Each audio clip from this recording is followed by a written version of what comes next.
네, 여러분 안녕하십니까. KBS 9시 뉴스입니다. 북한 평양 집단이 아직도 헛된 백일몽에서 깨어나지 못하고 있습니다. 여러분들 아마 오늘 크게 놀라셨을 겁니다. 20명의 북한 무장간첩이 오늘 새벽 강릉 앞바다를 통해서 내륙으로 침투했습니다.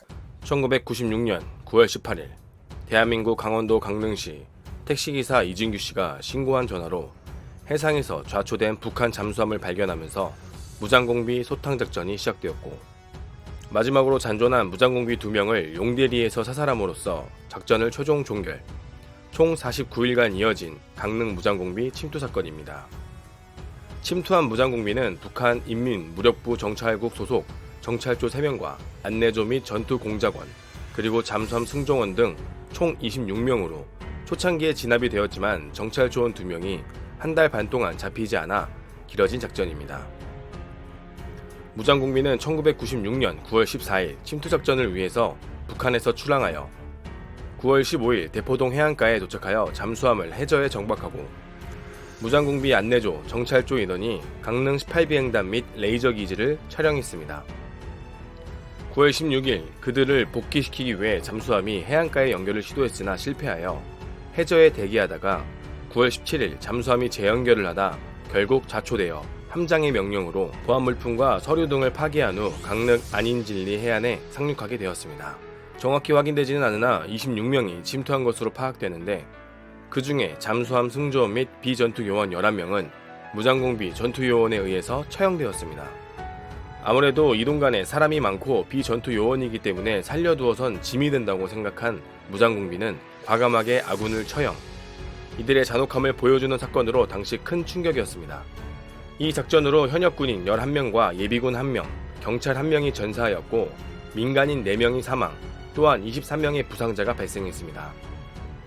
무장공비는 처형 11명, 작전 중 사살 13명, 1명 도주, 1명이 생포되었습니다. 이 살아남은 생포자는 이광수, 그와 뒤바뀐 운명의 이종갑 소령. 강릉 무장공비 사건과 안타까운 군인에 대한 대우에 대해서 이야기해보려고 합니다.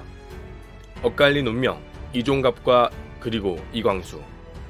이종갑 소령은 3사 16기로 임관하여 특전사 강화조장, 고공훈련, 해군 정보부대, UDO 수중폭파훈련 등 각종 특수훈련을 거쳤고 HID 대북 침투조 양성교관으로 10년 동안 근무했습니다. 당시 육군 3군단 정보분석장교로 북한군의 이동 경로를 예측하고 대응책을 짰습니다. 최후의 무장공비 2명은 강원도 일대를 누볐고 특전사, 특공여단 등 수천 명이 가세했지만 소득이 없었습니다. 침투 49일째인 마지막 날 11월 5일 새벽, 인제군 용대리에서 무장공비와 국군이 교전했습니다.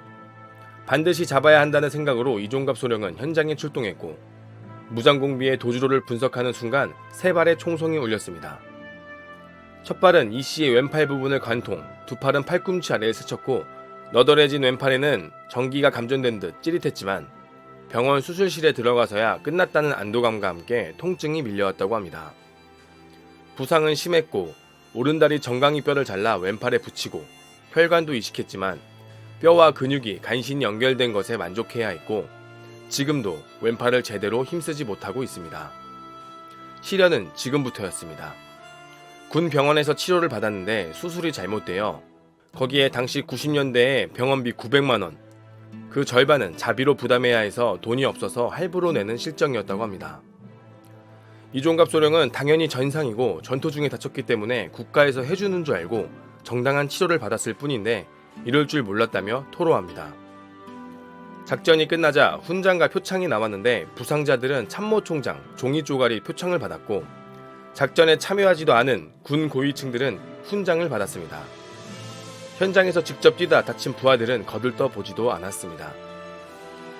이종갑 소령은 97년 중령심사가 있었고 이종갑 소령은 전상을 입었고 즉 전투에 참여했으며 과거 최우수 교관 그리고 특수전으로 남부럽지 않은 경력, 3사관학교라는 당시 전문대 졸업을 깨기 위해 매일 공부하여 석사 학위도 따놓은 상태였습니다.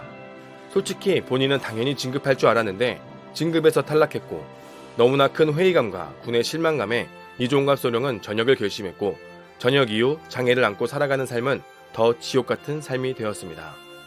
그러나 반면 전향한 무장공비 이광수는 당시 31살로 해군 5급 군무원으로 특채, 해군 정훈파트 리더십 센터에서 국가의 공무원이 되었습니다. 같은 사건, 그리고 뒤바뀐 운명. 당시 국군을 향해 방아쇠를 당긴 북한 무장공비, 그리고 국민의 생명을 지키기 위해 본인의 목숨을 걸고 뛰어든 장병들. 군에서는 부상자들에 대한 취업 알선이나 보훈에 전혀 관심을 기울이지 않았지만 북한 무장공비는 국가에서 취업도 알선해줘서 잘 먹고 잘 살고 있습니다. 물론 이광수 씨를 비난하고자 하는 것이 아닙니다. 북한에서 전향한 사람을 국가에서 보듬어주는 것이 우리의 역할이라고 생각합니다.